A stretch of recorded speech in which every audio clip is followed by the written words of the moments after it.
Bandiraɓe musidɓe tedduɓe amtuɓe yebde ayawo Pindi TV en puɗɗirima e inde gueno lamɗo lamminɗo kala laamiɗo ko kanko goto woni jonɗo hoore mum e nder laamu muɗum lamɗo mo juumata faljata dokkowo mo gasnata joguiɗo mbo wasata en puɗɗirima e inde gueno tedduɗo teddinɗo aade en juule Mouhammadou Cuɓaɗo ɓurnaɗo e winder goto mo gueno yiiɗi keddiɗo kala o yiɗirma gam yidde me nulaɗo muɗum en jetti Nene Baba ɓen gaddan men wodede oduna hilifaɓe diine aada e dendagal rewintoɓe jewte men bandiraɓe musidɓe tedduɓe en jetti gendiyankoɓe leñol men mo ngalaɓe yeccitare cofoƴƴi hanki jaale janggo wayrede no woodi kono waylare ala sikki ala émission men juddu jeeri arti hande e weltindi bandiraɓe yeeɓiyankoɓe ayawo Pindi TV ala no mbatten suwana bismuɗen kono noon on calminirama juuɗe ɓerde musidɗo tedduɗo koyema puɗɗorton mi salminima juurima assalamu aleykum a salmitama a juurama min mbiyetemi ko Alassane Sall jeeyami ko cubalel wuro nenam e wuro babam jeeyami ko Bito c'est à 2 kilomètres seulement de distance joni bon salamu aleykum jibinami ɗo e Dakar Dawkari Dawkari jibinaɗa Dakar tan non Dakar mais plus particulièrement Guédiawaye Guédiawaye wona e Dakar ko bien sûr Guédiawaye jeeya ko Dakar non Guédiawaye ko banlieue noon tigui machallah kadi weltade bismade jaadiɗo men Ibrahima ha juddu jeeri mawɗo Ibrahima oui le grand juddu jeeri juddu jeeri mawɗo machallah mi wiya tan min probléme am ko no salmintani sagam wonno noon mbawi salminde kono noon mi salmini bandiraɓe foof kala wiyowo mbimi e mbimami e jooma Allah joguiɗo nanguiɗo waddata e ɗum ɗon foof dal waddi foof mi salmini jooma Allah no mbirta noon quoi e ko ɗum jaaɗiɗo en men taw nangui men woppata men no wurna men so welama kadi o wero men eyyi ɗum dal vraiment mi weltima mi salmini foof noon tigui machallah ay min ɗum welimi makko juddu jeeri cuusɗo Thias awa neɗɗo yo suusu he bismuɗen ma chéri ma princesse on mbayri yiideme ayaw Pindi TV on woni ma fi adoré Awa Dieng assalamu aleykum bandiraɓe sehilaɓe mi salmini goto foof inde mum e yettode mum e mbaɗa salmina mo joddimi ɗo ɓe foof e mbaɗa salmina kala yeeɓiyanke Pindi TV on jarama Awa mbara yejjitani a wayri ɗo de non mi yejjitani par ce que galle mbaɗa haala mais nan ɗon rek dal noon tigui bandiraɓe musidɓe tedduɓe garten tan e lowdi yewtere puɗɗen nannude question réponse comme d' habitude no gawɗen waɗirde ni toɓɓere men ko actualité gonaɗo woni holɗum debati gorko jafɗon e konngol ngol woni wiyoɓe aɗa andi debati gorko mbeɗa andi eyyi ko woni debati gorko woni ko wiyete ko rek taade noppi jiiɗa nante kono woppu debati gorko won joom illi ɗiɗɗe eyyi woni worɓe yiɗɓe on ɓe rewɓe mi sikki ko noon voilà mais en garta e maɓe men garten e ko holko heewi ɗum addude holko woni caɗele ɗen aɗa andi yewtere so tindinani findinani wona yewtere ko ponti wadde hande wona keɓe goni ko kono holko addaniɓe wonde keɓe goni ko yimɓe mbawa rentade enen jii debati gorko en woni hen neha ɓinguel ma ina woni tan e rewɓe tan taari ɗum fitto ƴo mawɓe ina mbaɗanno noon kono bonnanadiɓe haydara kono an neɗo ɓinguel ma en tant que debbo ɓi fuɗɗo wadde woni hen geste uji a watta ɗum contrôlé a haɗata ɗum gacca ɗum ina waɗa woni hen gueɗe ha mawnir noon woni hen nawe woni hen banggueji gorko hon miyan wonno waɗir ɗumen cukalel kadi taw an jignaɗo a susnani ɗum hoore ma hul haalanden yaha ha mawno wowir noon ina heewi fannuji hol fannu gaddowo debati gorko a jarama e question ma mataw ene yaaji ha ɓurti hay goto wawa wiide ko ɗum addi ɗum walla ko ɗum safrata ɗum e ko cikkumi jafoɗo nde konngol affaire de debati gorko kadi c'est à dire certes responsabilité ji nana e jinnaɓe en même temps aussi il faut ganden aussi ɓooyi wona hande ɓooyi wona hande fuɗɗi taaro wona hande fuɗɗi donc il faut que mbaɗen hen seeɗa seeɗa sare ganden réellement quelles sont les causes et les conséquences kam yimɓe gandi ɗum déjà conséquence kay musiba yimɓe gandi ɗum déjà par ce que déjà ko wiyete ko gandumen hay nande ɗum voilà hewɓe mabɓe wiya hayso ɗo wirti jaɓɓa ɗon koyɗe ma moƴƴani musiba très franchement te ko ɓuuri hen bonde woni c'est à dire kamɓe joni jogui aduna o ko ɗum mbawi wiide quoi e affaire kalis en affaire jawɗi en etc kala e mabɓe garɗo e leegal walla e nokku addat ko kalis holla yimɓe après ɓen gonda hay mabɓe ganda hande so tawi a yiiɗi riddudemo e leegal sah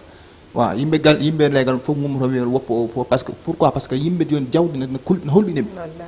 donc pour le moment là je crois que voilà ɗum aussi c'est ko cause quoi en fait ko cause voilà taw noon pulaar wiyata dañde milliard nandude milliard ɓurɗum effectivement dañde milliard nandude milliard ɓurɗum sa dañi jawɗi ha heewi a dañani qualité ji que zéro min noon cikkumi jawdi exactement jawdi wona kalis mais je crois que dañde yumma e bamma sarama dañde ɓiye e joom suudu ma ɗum tan ko jawdi quoi et surtout neɗɗo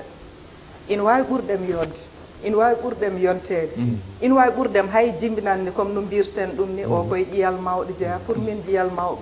mawɗo holluɗum sohluɓe ƴii ngoloɓe ƴii jafɗon e konngol ngol neɗɗo aɗa foti jabde ɓuurede hunde foof ha heddi fullu ma e fayida ma e ndimagu ma ɗum ala coggu a fotani ɗum yeyde hay goto fotani ɓurdem ɗum kala ko rokkani kala ko haɗanima rokkatami ɗum donc Ibrahima kono noon an no puɗɗiɗa ni par ce que c'est important koye needini kadi no hen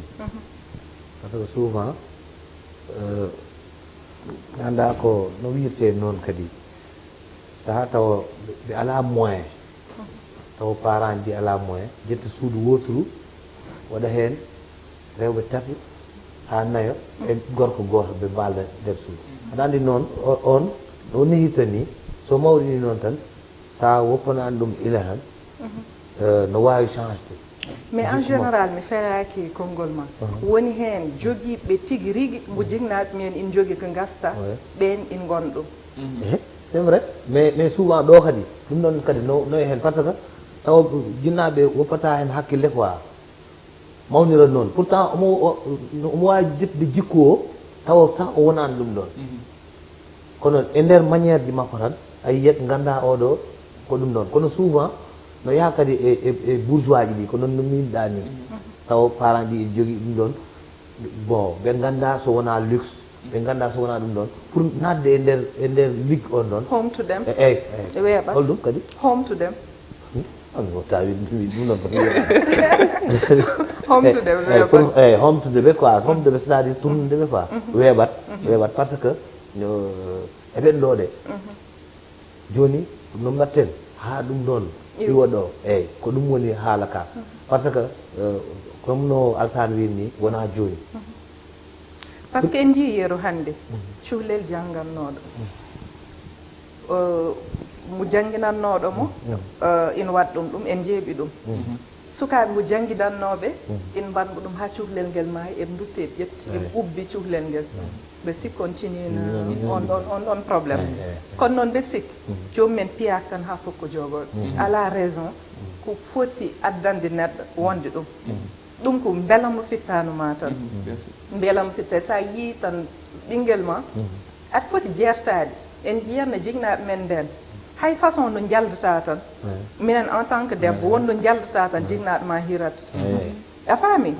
fuuroma guidduma pourquoi aɗa waɗni firti geste fof mo cuklel waɗi walla yaadundu merci yaadundu comportement mum ina foti artirede so woppirama noon tan ina wawi addude woni hen gueɗe cuklel jogo façon jaleɗe façon golle façon oɗo mbiya ala base juude makko waɗat non ala base naggam ɗum noon woni debbo woni gorko ɓinguel ma sunnoto ƴeewat ko waɗata ƴeewat ko haalata yurnot ɗum ni hayso jooɗima e yiƴiraɓe mum sa yiiɗi andude ɓinguel ma gonga gonga fawɗon feɗen ma oui Bodian mi salminima ko miijiɗa hen en tout cas min miijugalam hen may oɗo kawmo pular ma nen ɓorde moy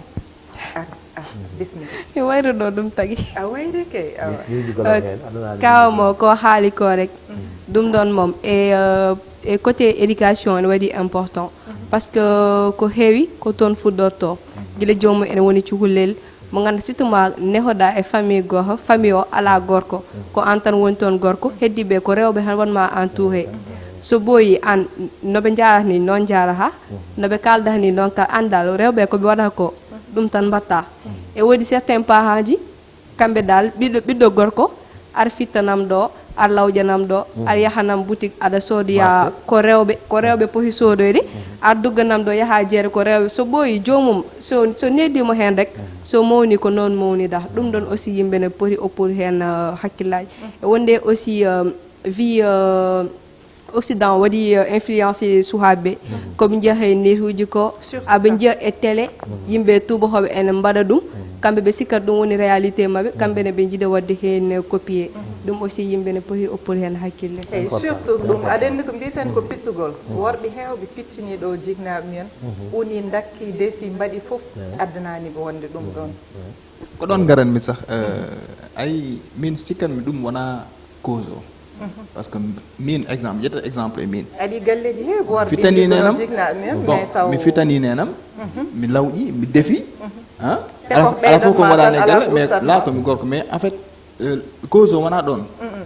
ay neɗɗo aussi il faut pas jawdiren une chose c'est à dire wadde gueɗe rewɓe cela ne veut pas Reftade voilà jinnaɗe voilà wona Par forcément ce que ka barki voilà monɗa e voilà ɗaɓɓude. wona forcément aussi ka debbati gorkati non non il faut que mais mbaɗen guila ɗon ɓornugal ngal guila Voilà. maniére Voilà. uji guila rewɓe no kalda Mais e aussi- ɗon rek comme no mbimi rewɓe no holno rewɓe mbaɗanma jogotoɗa en dehors de nulal ngal e ligganade jinnaɓe mum mais comportement mabɓe kamɓe no mbayni an ko noon jiiɗa ha waade noon kalda par ce que an sa comme aɗa haalda e ɗum ɗo comme ɗumina jikko debbo an a ala poɗɗo widema fewrini wattani oto haal ɗum oto wanni par ce que an ko rewɓe gonduɗa ko rewɓe waɗi ho foof an ko hen mbatta copier par ce que a yiyata badduma orienté ɗum ɗon mais aussi wonno ko kalnoɗa ñanden ibrahima mbiɗa wonko mbinoɗa ɓoyde ndiyam ɗum ɗo sawru ko ɓooyi e ndiyam wonata liƴƴi ah c'est vrai c'est vrai mbiɗa haaldumi noon sawru e sawru sawru goto ko ɓooyi ko naati ndiyam ko ɓooyi e ndiyam wonata liƴƴi wontata liɗɗi wonata liɗɗi wonata liƴƴi wawi ok leggal ɓoyde ndiyam wattata ɗum nooro eyi ɗum woni hol ɗum ko pulaar ɗum woni ko kalɗa ko tan ko jiɗɗa ko haalde fir ɗum leggal ɓoyde ndiyam wattata ɗum nooro leggal ɓoyde ndiyam wattata ɗum nooro donc woni pulare garten après garten e oɗo goɗɗo d'accord pulareji mo jibin boy boy mo jibin boy boy mo jibinma nenam mo jibin boy boy mo jibin boy Boy. mo jibinma boy ala non pardon wattu maran pardon mo jibin boy boy mo jibin boy Boy. jibinma neno mi nenama aɗa yiɗa bon ɓe jibin garten gertugal taw ko debbo comme debbo tan mbawɗen haalde pour famminde yimɓe wona noon wiyete gertugal taw ko debbo no wiyete e pular gorel ngel mbe sikki mbeɗa anti ala debbo Debbo. namdaɗa gorel ngal haalam ɗo haaltam ɗo est ce que wona gerlal menda gerl min mi anda min onon kalnat kam aɗen pulaar woni ko laaɓani ɗon fof ibrahima gertugal gertogal debbo eyyi gorko woni gertogal debbo ko gertogel ngel debbo woni gorko woni gertogal e debbo wonat gertogel ngel gertugel ngel bravo merci aɗen trouvi merci awa gettogal debbo jahlal no jiiruɗa keɓ kaali ko kamɓe ɗi non jahlal woni gettogal debbo jarlal ko non ko ɗum mbimi no non jarlal no jarlal ko woni ibrahima jahlal pison pison woni jarlal jarlal ko wadde ko gertogal wiyata gertogel ngel ngel différence mabɓe adani gertogal waɗat ɗumanta quoi yahata dow jarlal wonko diwat kay ko diwata dow ko no aɗa yaade Ibrahima kamɓe ɗiɗo homo jaaduɗa min mbeɗa sikki tan ko o wi ko jarlal mbeɗa sikki par ce que ɗum mbimi am mbeɗa sikki non ko jarlal mais o no haalde ɗum ni fewani sa wi seulement dans la tête kanko tour en wonko gaddunɗen ɗo bon hannde en gartorani ɗum jaafɗon tan mi haal ɗum e ɗemgal gongal tan ha mbawon famde mi ƴeew beelon mbani siddem no wiyete e pulaar siddem murtode siddem wiyete ko yidde quoi murtode min mi nangi ɗum murtode nanguɗa wiyete ko ɗum ɗo jaaɓe jaaɓe wiyete ko jaaɓe omo oppan mi haala rek o wiya oɗo confirmé ala min adima haalde nane jaaɓe oɗo sump ko murtode sump murtode an siddem won murtode sump won murtode non siddem koye ɗum ɗo jaaɓe mi yejjit quoi seeɗa kono noon non il faut que mi adda règle o de non joni aɗa fuɗɗi ɗum wawde mi wawi de wona mi tuwi murtode joni garten bisap fad an Ibrahima bisap mi haalno bisap o e haalto ɗum hannde wonjo oɗo wonjo bisap ɗo hay goto haalantama haal toon bisap haal an ala haal an Ibrahima ha gayna ande woto ni ande ni min tino tan ani min mbeɗa wotma fon aɗa faami ɗum kay mbeɗa weela ha diine ma machallah par ce que aɗa suusi bisap dane walla rouge o walla bisap ko wawi hen wonde foof bimto o walla hol mo wawi hen wonde foof danejo e boɗejo bisabu tan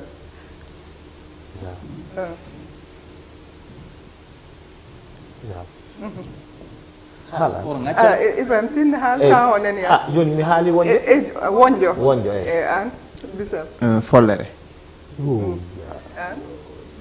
follere ko follere de follere bisap ko follere de ko noon de namɗe follere ok ɗoɓe yewta turwi eɗen fof follere noon tigi bon garten goto tan garten kadi e lowdi yewtere men gonɗo mbabba ngappi makka en gaddi ɗum ɗo en gadditi ɗum ɗo mais ayi mbabba ngappi makka ha won laabi tati mi haala ha won laabi tati eyi mbabba ngappi makka mbabba ngappi makka mbabba ngappi makka ngabbi makka yawat mbabba ngappi makka ha won laabi tati wa heɗa hoto bonnanama nden mbabba ngappi makka mbabba ngappi makka yawani de yawi de mbabba ngappi makka mbabba ngappi makka mbabba ngappi makka mbabba ngappi makka mbabba ngappi makka mbabba ngappi makka way yawat quoi so yawana a jumata o yiyoma jangguina mbabba ngappi makka ewa joni an mi artanma question holko namdotoɗa ɓe pulaar e pulaar min mi tottoɓe goto tan e tottoɓe goto tan holko namdotoɗa ɓe pulaar e pulaar no wiyete rawandu e pulaar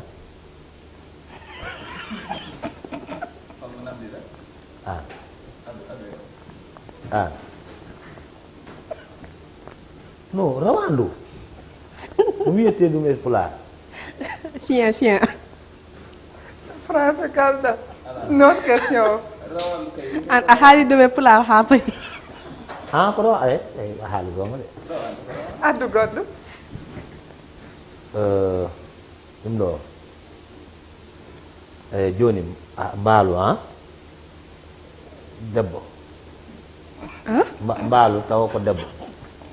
ha joni a haali ɗum non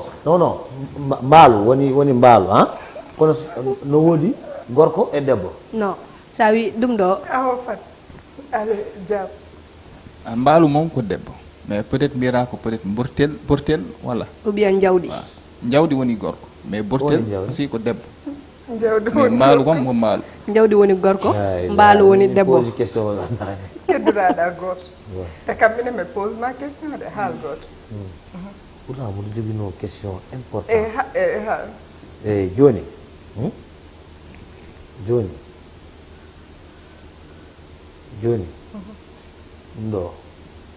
ɗum ɗo mbeewa aɗa anndi mbeewa mbiɗa anndi mbeewa mbeewa joni mbeewa tokosel quoi mbeewa jibinaɗo joni no wiyete ñaw gare haal wayi wiyete ko mbeewa botel okay wona bortel botel waaw botel non min pose question ngam ok an haal mbeewa wiɗa mbeewa botel eyyi ok onon fof joni oy ko wi mbeewa joni onon fof wona botel wiyete joni kamɓe ko jiiɗa e question mon gagne kamɓe dilo hoɓe gagnani an joni wattere gagnani o gagne botel eyyi min mi gagne mais kamɓine mi pose ma question garten jiɗɗen yewtude waylo jamanu en jii enen koye men à chaque fois enen keewi waylade sen jalti kewɗen ko waylude ɗemgal men waylude fof a faami waylude comportement men fof dal sen jalti e mo potimi ɓe wiide yo jaafom e konngol ngol enen jaawi majjude enen jiɗi ñemtinde a faami enen jiɗi kadi walloyde arɓe mo ballani hono jiirɗon ɗum d' accord yo yaw noon hojomaji mbeɗa sikki tan addi ɗum personnellement addi ɗum ko wasde yidde hoore mum wasa yidde leñol mum exactement neɗɗo no wawi yidde ni taw horsinani eko miijimi quoi aɗa wawi yaade e France Italie to gonɗa foof mais ɗemgal ma a fotani jejjide ɗum mais par contre il faut pas oublier aussi que so tawi ka juddu jeeri wona forcément aɗa foti nande mais aussi aɗa foti ƴewde carrément holno mbawata wadde ha nana pulaar non juddu jeeri jalnaki juddu jeeri jalnaki kedi sen ƴeewi jibinaɓe caggal leydi kamɓe ɓurnande pulaar e ko jiiɗen ko enen e jibinaɓe ɗo sen jii wiyaɓe wonɓe ɗo in mbaylo ko nanɓe tigui rigui wona jibinaɓe ɗo de mais nanɓe ɓe tigui rigui won hen e mabɓe yogue mabɓe wona foof kadi won tinniɓe mais wone mabɓe in jaawi waylude in jaawi change ɗemgal mabɓe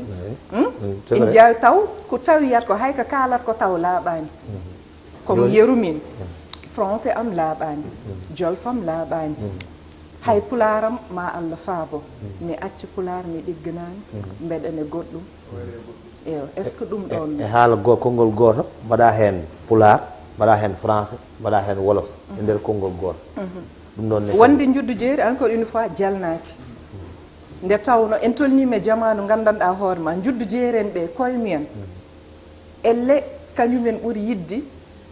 pular hande e ko jiiɗen ko kamɓe ɓuuri yidde wawde te ko mbiten ko ñan foof yeeɓe mballi ndeɓe mbawir woteɓe jaali woteɓe jalkiti saabu hersinade wallahi soko sago wonno min wonta haalde mais an a win sa hooti galle moon hay guertoɗe de haala pular guertoɗe moon batti haalde ɓe batti haalde neb kaldata so ɗumi haade joni ɓe wonta wiide kokkori ko beele ma nga arti beele ma arti beele ma arti noon ɓe kalata Ibrahima hojomaji ɗi oɗo had men artude Awa Dieng okku men tindol gotol e pular tindol gotol e pular c'est à dire leep ala leep rabbiɗo rede quoi pourtant taw no rabbiɗi quoi pourtant eyyi mo gadduɗa foof eyyi eyyi oɗo ko babam goto quoi o sellano o nawnuno o sellano joni ɓe addi ɗum ɗo médecin o ari galle ɓe wi o ƴettat ɗum ɗo ɓe mbaɗatnamo piqûre eyyi joni noon o suusano o annda no ɓe mbatta o noddi kam o wi kam haalan docteur o wimo min koɓe mbaddu tol piqûre natata ko tulɗo piqûre ko tulɗo piqûre natata mi yeehi mi haalni médecin o wi kom ala probléme min junggam ngo hay goto watta ɗum tol o wi o bonnat piqûre makko o ari o waɗi hen dat o wi wona ɗum ɗo mi suusano tan gasi Ibrahima tindol ngol gasi ko ɗon haaɗi de ni tan ari arde ye somin naati guddum mi yaltade Ibrahima hay min ɓurma wawde tindol eyyi bisimilla ma hokku min tindol goto addu ko miijiɗa ɗo hay goto wiyata mi wawani ɗo a wawat rek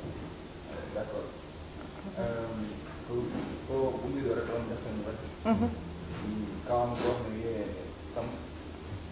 kañumne ko joom kalis ɗum jawdi kono bom ñamta jawdi woni dal ɗum daramaji oman daramaji joom suudu makko ari derrière saram makko wima e kaari wima naam a tampiɗeɓe alani tan neɗɗon ma ko ñanta oyi ko hokku gadduɗa oyi sowona ñiiri ɗum ko ñiiri tan gadduɗa noon e bonoɗo noon ñaam han o fuɗɗi tan aɗa debbo so yiibude e gorko wonko wonno waɗata e kaari min de hanki won gamnoɓe galle hande yam jettumen makko tisi baggi